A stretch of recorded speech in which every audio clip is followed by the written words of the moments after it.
lei né for competência para comissão anticorrupção ato prega coima cap multa e 10 comissários em presença lei nem implementou na 1 de janeiro valete no 31 de janeiro né pula ainda toma né para naik ba update itu buat ser declaração rico soin inclui ser nebem sesa mandato nemos tem que declarar pós exercício atau né a label ko itu ser ne osang 25% né depois ser nebem foi assumir cargo simu cargo foi dentro de 30 dias né tem que arola depois vai declarar na imne rico soin sistema base de dados backup ninya se ela vai declarar de ultrapassa 30 dias então a mim tem que pregar na coima né e tinha ida liu ba a mim prega coima né 90 e tal mil para cofre estado tinha gotuk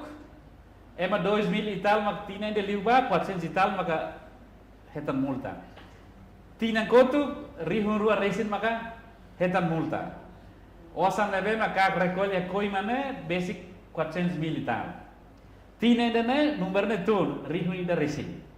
Nebe how dia pa malu karung se feser ne an kasian ko etni osan tamane ini tem cumprir. Si mo cargo fo ne bat e sistema ne tamate declarona.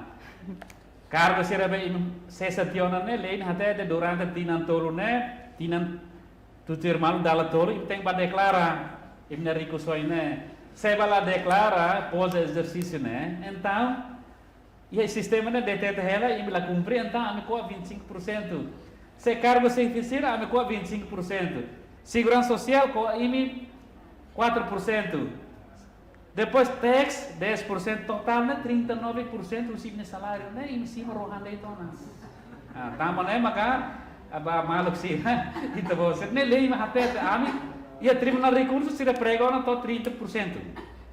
Tamba durante 90 dias ser leva cumprir atau completa sernya dados. Mas beba malu rona insira. Lei da nemos e malu balu sudah cumprir total. Declaração rico soine né e naba e pergunta né sanur resi walu. Balu conta bancária mas lá tem naba né bahwa itu bot funcionário público kalau sefia. Be conta né itu bot lá tahu naba ho itu bot osan naba banco né. Sei maka osan né basine banco. Sei ne conta. Lili anos fa noi comissário orientou na minha bem di RBI tinha né ita fotam formulário ida ba malu serve declaração incompleto atau completa sernya base de dados